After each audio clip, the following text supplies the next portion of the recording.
Friend, when you notice a heavy emotion show up, what's the very first thing you usually do? Maybe you try to figure out what exactly started it, or you distract yourself. Do you push through because you have responsibilities and simply don't have time to sit with any emotions today? Or more commonly, do you, like everybody, not even realize we're having an emotional experience until after the fact, until it's already influencing our entire day? Our patience is thinner, everything feels heavier, and we can't focus. There's not a clear thought of, like, I'm carrying something heavy today. There's just this feeling of being off. Let's talk about it. Hello, and welcome to Torches, Yoga and Mindfulness. I'm Lauren, and I'll be your coach. If you are curious about mindfulness, healing, and practical habits that actually work, you're in the right place. Here we focus on simple but powerful practices grounded in ancient wisdom and modern science to care for both our mind and body. So go ahead, hit that like and subscribe so you don't miss what's next. One of the things mindfulness has taught me over the years is that our emotions don't just happen in our minds. They are a full body experience. And that matters because if we believe emotions are only thoughts, we will spend all of our energy trying to think our way out of them. And sometimes that's helpful, but mostly it's not. So today, I want to explore something different. Instead of asking, how do I stop this feeling? What if we ask, what is this emotion trying to communicate? And how can I respond to it instead of just reacting to it? It's not about getting rid of difficult emotions, it's about learning to work with them. Have you ever noticed how sometimes your body just knows we're stressed before our mind can even catch up to that? That's when, like, our shoulders have slowly crept up towards our ears, our jaw's been clenched all afternoon, our stomach feels tight, and our breathing is shallow. Maybe someone else noticed your tension and asks if you're okay, and out comes a response of, like, yeah, I'm just stressed. And that's when it finally clicks for our minds too. But our body has been trying to tell us that for the last hour, and sometimes even longer. Our minds love explanations. Our bodies simply offer information. It's a subtle but powerful shift from what are we feeling to where are we feeling it, because that changes everything. Instead of trying to solve an emotion immediately, we begin by noticing it. That tiny shift is mindfulness, awareness before action. So clearly, our bodies don't communicate with sentences, otherwise, this would be a lot easier. But they communicate instead through sensations. There's a tightness, a warmth, pressure, butterflies, restlessness, a heaviness, an urge to move or hide. None of those sensations are inherently good or bad, it's just information. And I think this is something that's easy for us to forget. We often are so quick to judge our emotions or ourselves for having them that we never actually listen to them. Imagine if every time someone started talking to you, you just immediately interrupt them before they can even finish their first sentence. That's basically what we do with our emotions. They show up and we immediately decide whether they're welcome or not. And we either cling to them or we try to shove them away. Neither response leaves much room for curiosity. I think one of the reasons this can feel so frustrating is because we often expect ourselves to think clearly while our body is signaling that something important needs our attention. But that's not actually how our brains work. If you caught the co-regulation video last month, you may remember how our nervous systems are constantly asking one question: am I safe enough? Safe enough to think, to create, to connect, and explore? Or do I need to protect myself? It's scanning all day long to answer this question in every moment. It's not something we're conscious of, but it's just this automated process always running in the background. The nervous system is taking in information from our environment, our memories, our bodies, and even our own thoughts. But every day we are overwriting the information our bodies are trying to send, and we try to convince ourselves that low-level stress is harmless, but it's not. We think stress only counts when we're having a panic attack or a huge emotional breakdown. We convince ourselves that it's okay and normal because everyone is low-key stressed every day. But we don't have to be, and it doesn't have to be like that. Our nervous systems also respond to dozens of smaller stressors throughout our days. It's there when we're running late, deciding how to respond to a difficult email. There's financial worries. We hear a story on the news. Maybe there's a conflict at home or at work or a lack of sleep. And it's there when we don't really finish yesterday before we start jumping into today. None of these experiences overwhelm us individually, but together, they create a background level of activation that our bodies are quietly carrying. Basically, we're not reacting to today's problems. We're reacting to the accumulation of the last 3 weeks. When our nervous system senses ongoing stress, our brain naturally shifts its resources towards helping us survive. I got Misty Mindful here. So that means the parts of our brain involved in quick reactions become more active. And that part is our amygdala. It's actually not this little purple piece, but right down in there near the front of it. And near the internal side here of the base, it's about the size of a coffee bean. And under chronic stress, it becomes hypersensitive. We get snappier, we lose our patience and clarity, we react with the quickest option, only considering how we, and mostly our ego, can survive that moment. And that reaction is usually at the expense of our long-term good. While the amygdala is activated, the parts of the brain responsible for reflection, creativity, long-term planning, and flexible problem solving become harder to access. That's our prefrontal cortex, our CEO. And under prolonged stress, our PFC will actually shrink, making it harder for us to be able to override the amygdala's rapid-fire emotional reactions next time. And because these two different regions of the brain are essentially arguing over control, at any other time, we would be able to say, we know how we would want to respond in a similar situation. We know what would be a wise choice or a response to have. But then we get to the moment of activation and we react differently. It's why we can feel reactive, scattered, or stuck, even when we know what to do. And then to take it another step. That makes it even easier for after the reaction for us to beat ourselves up saying, I know better, I should have done better. That's why shoulds are our cue for a deep breath and a little dose of compassion. Okay, let me get back on track though. Our brain regions are up here swapping the microphone. Luckily, our vagus nerve is part of a system that helps our bodies move back toward a state where we can rest, connect, digest, and think clearly. Practices like slow breathing, gentle movement, humming, singing, or just lengthening your exhale, they're not magic. They are ways of communicating with our nervous system and, in turn, our emotions. When we let out a long exhale, we're telling our body, you can ease up now.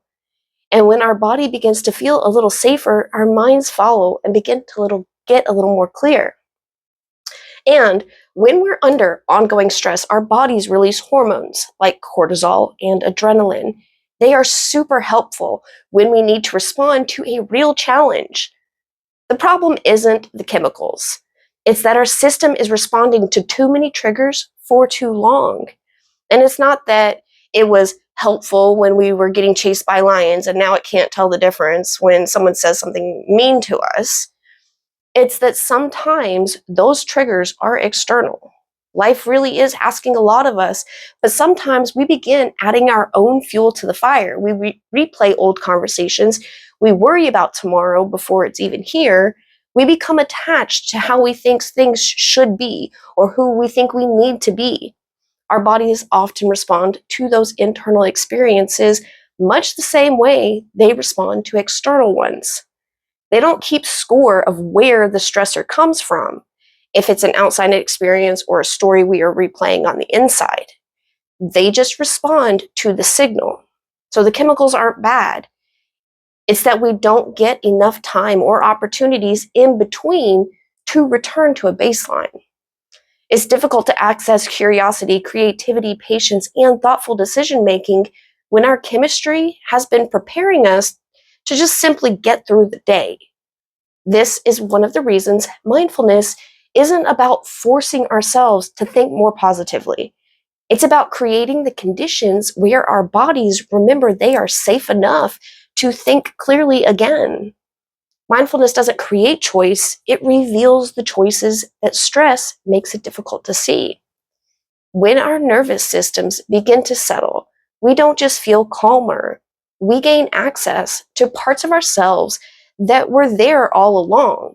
Our perspective widens, we get more creative with our problem solving, we notice more options, and we respond instead of defaulting to familiar reactions. And I think that's an important distinction because responding isn't something we force ourselves to do. It's something that becomes possible once we notice what's happening in front of us and inside of us. If I don't realize my shoulders have been tense for the last 3 hours, I don't have much choice about how that stress is going to influence the rest of my day.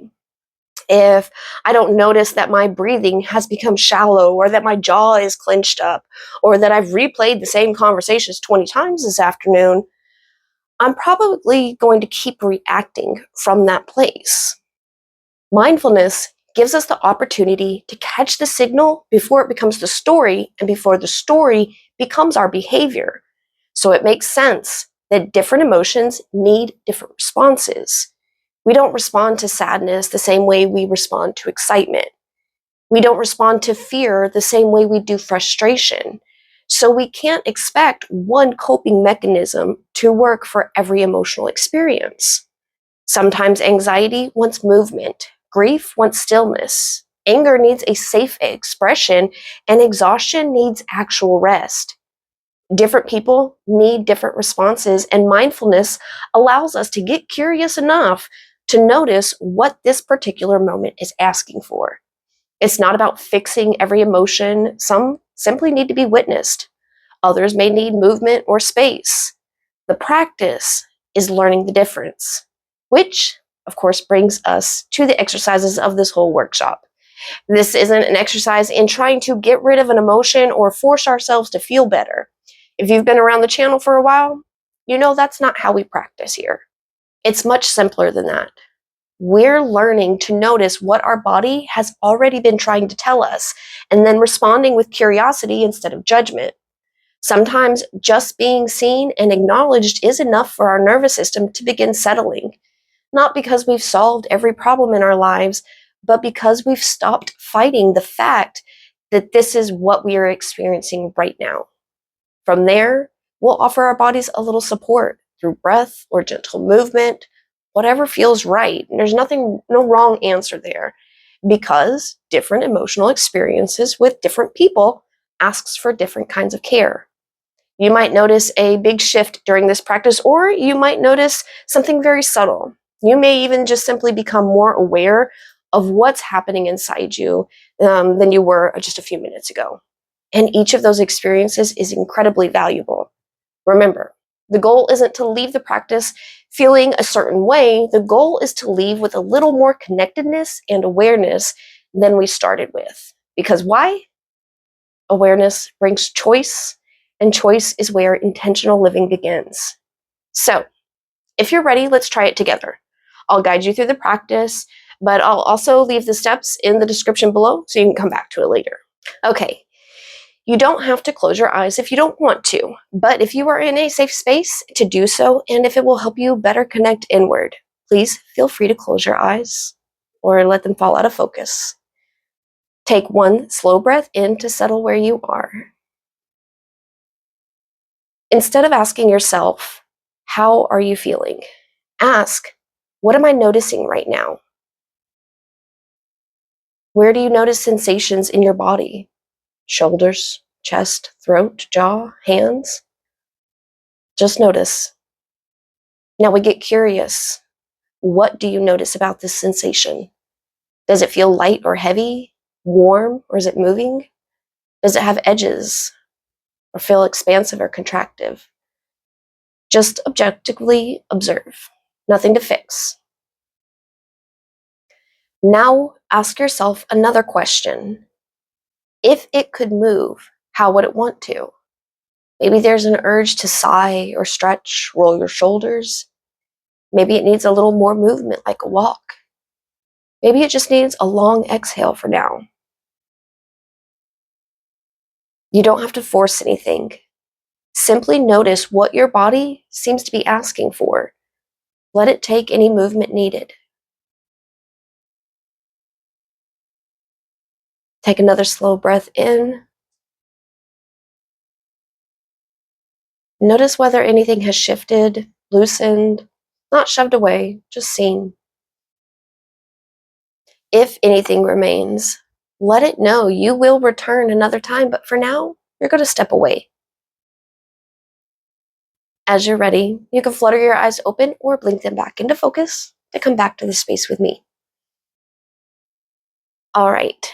I would definitely encourage you to journal if anything came up for you in this practice, not as an opportunity to start investigating it with our analytical mind, but just to note the experience you had with the exercise.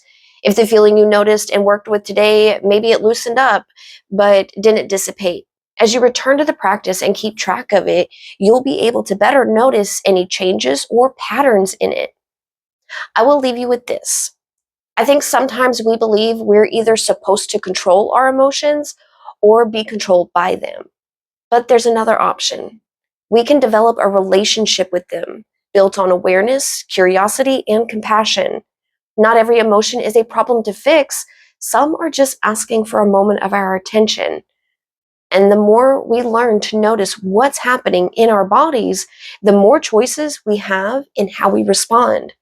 That's what mindfulness is about, creating just enough space between what we're experiencing and what we do next. Today, we focused on noticing, listening, and responding. Next week, we are going to take this conversation one step further towards transformation, because sometimes it's not the emotion that's creating our suffering, but the story we start to tell ourselves about what that emotion means. Friend, thank you so much for sharing a piece of your day with me. Stay present, stay kind to yourself, and I will see you soon.